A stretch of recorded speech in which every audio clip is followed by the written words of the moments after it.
Were you one of those children who were praised for being good? Did you then try hard to be good by always agreeing with parents, teachers, or older relatives? Even if sometimes it was hard, you learned not to complain and bore it quietly? And now that you're an adult, do you still feel a responsibility to please other people? Do you constantly make an effort not to disturb or be a burden on others? But when there's someone who makes things difficult for you, you try just to ignore it or put up with it because it is not in your nature to do or say something that can potentially hurt someone or make someone feel uncomfortable?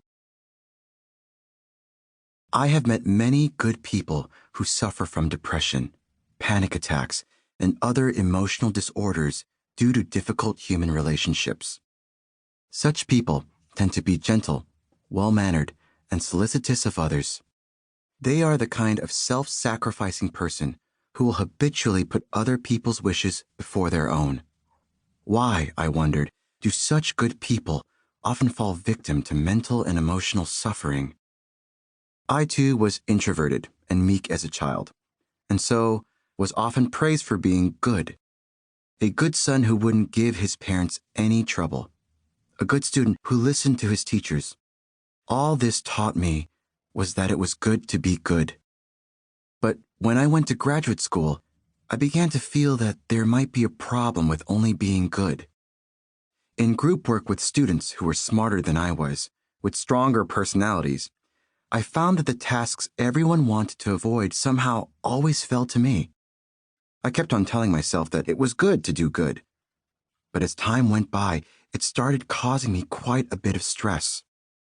When I opened my heart and spoke honestly to an older friend who was in the same program, he gave me the following advice. Be good to yourself first, then to others. It was like being struck by lightning. Up until then, I'd only ever worried about what other people thought of me. I'd never once thought properly about caring for myself or loving myself.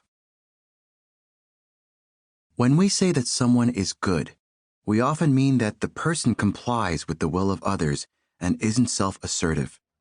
In other words, people who are good at suppressing their own desires in deference to another's are the ones who frequently get called good. If someone always listens to me and follows my advice, naturally I like that person and think of him or her as a good person. It seems that good sometimes refers to a person who thinks too much of others to be able to express his or her own will. While it is not always the case, there is a particular pattern that can be seen in our relationship with whoever raised us as a child. Many who are self-effacing in this way grew up with a dominant father or strong-willed mother, or as a middle sibling who received relatively little attention from the parents, giving rise to a strong desire to win the parents' recognition by obeying them in all things.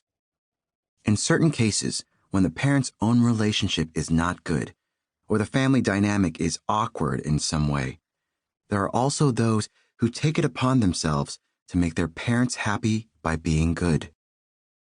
But the problem is that, by living in accordance with the demands of others, we unwittingly neglect our own desires and needs. If as a child you were indifferent to your own feelings, minimizing them or not considering them important, as an adult, you will not be able to tell what it is you yourself want to do or who you are as a person. And then, when you encounter someone who treats you unfairly or makes things difficult for you, since you do not know how to properly express your own feelings, the anger that ought to be directed toward its instigator is trapped inside you and ends up attacking you instead. Why am I such an idiot that I can't express my feelings properly, can't even speak up honestly? Above all, please remember this. What you are feeling is not something that should just be ignored, but something very significant. The feelings inside you will not easily disappear just because you decide to suppress or ignore them. Many psychological problems come about when repression becomes a habit, and the energy of those suppressed emotions is unable to find a healthy outlet. Just as stagnant water becomes fetid and toxic, so it is with our emotions.